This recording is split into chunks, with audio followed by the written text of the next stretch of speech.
हमारे राष्ट्रीय संगठन महामंत्री BL संतोष जी, हमारे राष्ट्रीय सह संगठन मंत्री आदरणीय शिव प्रकाश जी, राष्ट्रीय महामंत्री दुष्यंत गौतम जी, विनोद तावड़े जी, हमारे राधा मोहन दास अग्रवाल जी जो संसद में मेरे साथी भी हैं, और हमारे मीडिया सेल के को कन्वीनर और हमारे साथी MLC संजय मयूख जी, और यहाँ दिल्ली के सभी क्षेत्रों से आए हुए हमारे सभी प्रबुद्ध नागरिक बंधु, हमारे विधायकगण, हमारे सांसदगण, हमारे पूर्व सांसदगण और हमारे वरिष्ठ सभी पदाधिकारी।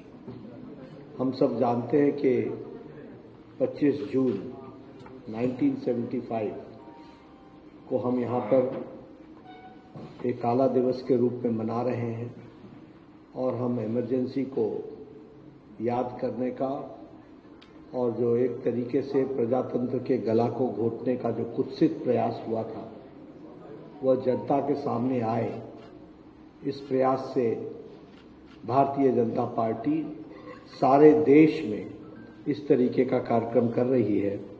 और उस कार्यक्रम में आज यहाँ भी दिल्ली प्रदेश में भी और राष्ट्रीय कार्यालय में भी और बाकी सब स्थानों पर भी इस तरीके के कार्यक्रम हो रहे हैं, जहां हम इमरजेंसी को याद करते हैं और इमरजेंसी के दिनों को हम याद करके जो कुत्सित मानसिकता थी वह फिर से आगे कितनी बड़ी चैलेंज है उसको समझ करके याद रखना यह प्रजातंत्र के लिए, सजग प्रजातंत्र के लिए आवश्यक है। इस बात को ध्यान में रखते हुए आज हम सब लोग यहाँ पर एकत्र आए हैं। हम अभी 18वीं लोकसभा का गठन और देश का चुनाव का सबसे बड़ा पर्व हम मना करके आए हैं। सबसे पहले तो हमको ये समझना पड़ेगा कि हमारा देश, जिसे हम मदर ऑफ डेमोक्रेसी कहते हैं और जो लगभग 1100 साल पहले का भी है, जो चित्र हम सबको देखने को मिलता है, जिसमें उत्तरा मेरू स्थान पर प्रजातंत्र की बुनियादी बातों का हमको जिक्र मिलता है। और इसीलिए हम गौरव के साथ कहते हैं कि डेमोक्रेसी कोई वेस्टर्न वर्ल्ड की देन नहीं है, मदर ऑफ डेमोक्रेसी रही है तो वो भारत रही है।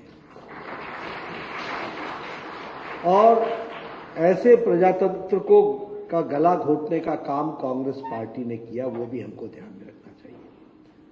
लेकिन हम सबको यह भी मालूम है कि देश उसके खिलाफ खड़ा हुआ और हम लोगों ने डट करके उसका विरोध किया, और उसी का नतीजा है कि प्रजातंत्र भी बहाल हुआ और आज दुनिया का सबसे बड़ा लोकतंत्र का चुनाव भी अभी हम संपन्न करके 18वीं लोकसभा हम बना रहे हैं। मित्रों, यहां बहुत से लोग हैं, मुझे मालूम नहीं, लेकिन मैं आप सबसे इतना जरूर चाहूंगा कि आप जिन लोगों ने इमरजेंसी देखी है उनसे आप इस सप्ताह में जरूर मिलिए और उनसे आप जरा जानने का प्रयास कीजिए कि किस तरीके को भारत को पहुंचा दिया गया, कैसी परिस्थिति ला करके खड़ी कर दी थी।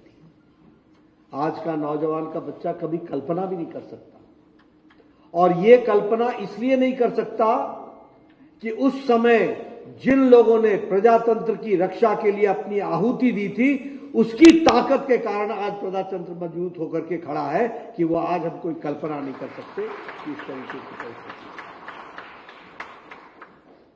मैं जब इस बात को कहता हूं तो आपको इस बात को भी ध्यान में लाना चाहता हूं कि आज 50 साल हो गए हैं, 50 इयर्स, 50वां साल है जब हमने इमरजेंसी के दुर्दिन देखे थे। आप कल्पना नहीं कर सकते हैं, एक रात में 9000 लोगों को उठा लिया गया, एक रात में। और किनको उठाया गया? कोई देश का नेता, प्रमुख नेता बचा नहीं। मोरारजी देसाई, मोहन धारिया, अटल बिहारी वाजपेयी, लाल कृष्ण आडवाणी, ऐसी लंबी श्रृंखला है जिनको उसी रात उठा लिया गया और उनको जेल में 1 दिन नहीं, 2 दिन नहीं, 19 महीने से ज्यादा रहना पड़ा। 19 महीने से ज्यादा रहना पड़ा। यह परिस्थिति लाकर के खड़ी थी। और क्या कसूर था? कसूर सिर्फ इतना था कि प्रजातंत्र की मजबूती के लिए और प्रजातंत्र की रक्षा के लिए उन्होंने आवाज उठाई थी। हम सबको मालूम है, मुझे जहां तक याद पड़ता है, शायद वो 12 जून की तारीख थी जब इलाहाबाद हाई कोर्ट का 1975 में 12 जून को इलाहाबाद हाई कोर्ट का फैसला आया था। और उस इलाहाबाद के हाई कोर्ट के फैसले के कारण प्रधानमंत्री उस समय इंदिरा गांधी जी थी, उनका चुनाव निरस्त हुआ था। वो अनफेयर मीन्स से चुनाव लड़ रही थी। ये इलाहाबाद हाई कोर्ट का जजमेंट था। आप सोच सकते हैं, आज हमारे नौजवान बच्चों को शायद पता नहीं होगा, हमारे नौजवानों को मालूम नहीं होगा कि प्रधानमंत्री अपने कुर्सी पर रहते हुए इंडिक्ट हुई थी इलाहाबाद हाई कोर्ट से, और इलाहाबाद हाई कोर्ट ने उनके चुनाव को निरस्त किया था। और यही नहीं, 6 साल तक इलेक्शन से डिबार भी किया था। यह स्थिति आकर के खड़ी हुई थी। इस तरीके से उस समय की स्थिति आई थी। और उसके बाद कानून को बदला गया। कानून को बदलने के बाद श्रीमती इंदिरा गांधी प्रधानमंत्री के रूप में मौजूद रही।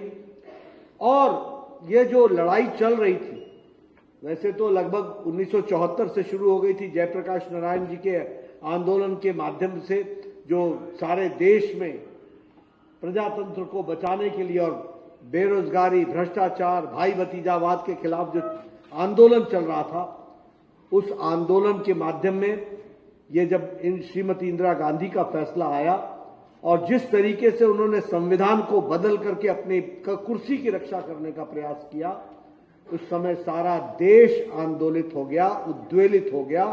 और उस उद्वेलना को रोकने के लिए 25 जून की रात को श्रीमती इंदिरा गांधी ने इमरजेंसी लगाई और हजारों लोगों को उसी रात को उनको अरेस्ट कर लिया गया, जिसमें मैंने नाम आपको बताया। देश का कोई प्रमुख नेता नहीं था जो बचा हो, कोई प्रमुख नेता नहीं था। यानी अगर आप 1977 के लोकसभा के प्रत्याशियों की सूची उठाएंगे तो उस सूची में जो भी एमपी बना वो कोई ऐसा मेंबर पार्लियामेंट नहीं था जिसने 18 महीने 19 महीने जेल में नहीं काटे हो। इस तरीके की परिस्थिति थी। और मैं एक बात और आपको बताना चाहूंगा, और इसीलिए हम कहते हैं कि जब रक्षा करने की बात की जाती है देश के, तो हमारे स्वयंसेवक, हमारे राष्ट्रीय स्वयंसेवक संघ के लोगों ने भी उस समय पूरा अपना योगदान किया। लगभग 1,40,000 लोग, आप आंकड़े पर ध्यान दीजिएगा, 1,40,000 लोग MISA, maintenance of internal security act और defence of Indian rule DIR के तहत गिरफ्तार हुए थे। 1,40,000। और आपको जान करके ये भी गौरवान्वित महसूस होगा कि उसमें से लगभग 75,000 से 80,000 लोग वो हमारी विचारधारा के थे। राष्ट्रीय स्वयंसेवक संघ, भारतीय जनता पार्टी, उस समय भारतीय जनसंघ होता था, उसके लोग।